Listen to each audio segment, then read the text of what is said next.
Assalamualaikum friends, I hope you all are doing really great. Today I am going to talk about the research paper benefits. So अगर आप bachelors के student हो, masters के student हो या PhD के हो, बेसिकली रिसर्च पेपर जो आप पब्लिश करते हो वो आप मास्टर्स में ही करते हो, बट फ़ॉरेन स्कॉलरशिप के लिए हमें ये बेनिफ़िट किस तरह हम अचीव कर सकते हैं कि हमें फ़ॉरेन स्कॉलरशिप मिले। उसका एक ही प्रोसीजर है। अगर आपका जीपीए लो है या जीपीए हाई है, रिसर्च पेपर एक ऐसी चीज़ है जो आपके जीपीए को कवर करेगी। अब रिसर्च सवाल ये पैदा होता है कि भाई मैं तो बैचलर्स का स्टूडेंट हूँ, मैं रिसर्च पेपर पब्लिश नहीं कर सकता। HEC, PEC या इंटरनेशनल कॉन्फ्रेंसेस के ये पॉलिसी है कि बैचलर्स का बंदा रिसर्च पेपर पब्लिश नहीं कर सकता। अब ये जो मास्टर्स की स्कॉलरशिप है, अब इसका सवाल ये है कि अब ये हम रिसर्च पेपर कैसे पब्लिश करें। बैचलर्स के हम स्टूडेंट हैं, खुद हम पब्लिश कर नहीं सकते, तो इसका यही हल है कि आप किसी मास्टर्स के स्टूडेंट के साथ अटैच कर लो खुद को, किसी रिसर्च ओरिएंटेड स्टूडेंट के साथ खुद को अटैच करो जो PhD कर रहा हो, या किसी लैब इंजीनियर के साथ या किसी प्रोफेसर के साथ या किसी लेक्चरर के साथ आप खुद को अटैच करो।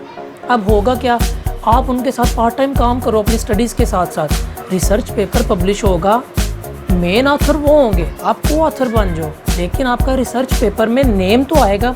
इसका बेनिफिट ये है कि जब आप फॉरेन प्रोफेसर से कांटेक्ट करोगे स्कॉलरशिप को अवेल करने के लिए, तो प्रोफेसर प्रेफर करेगा।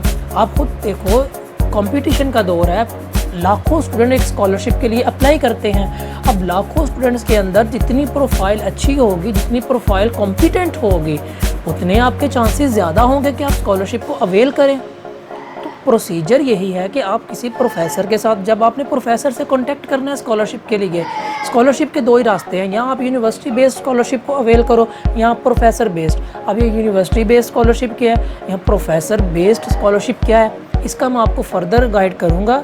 अब ये दो तरह की स्कॉलरशिप्स हैं फ़ॉरेन में।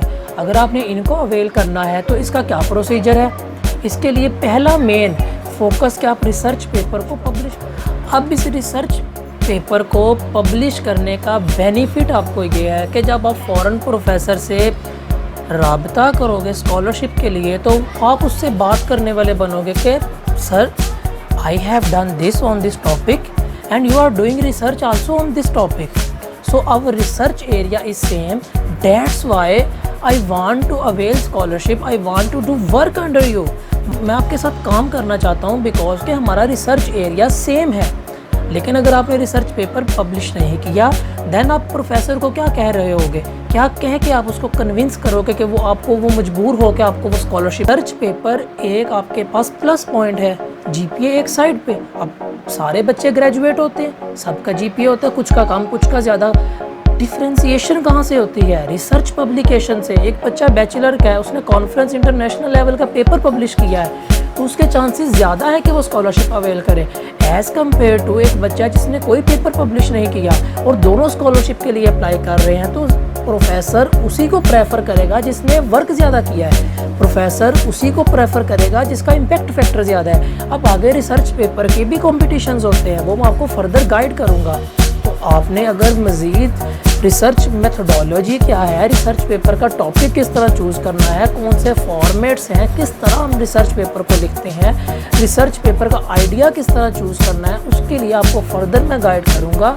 आप मेरे चैनल को सब्सक्राइब करें, बेल आइकन को प्रेस करें ताकि मेरी आने वाली हर वीडियो की अपडेट आपको मिलती रहे। So stay tuned, be happy.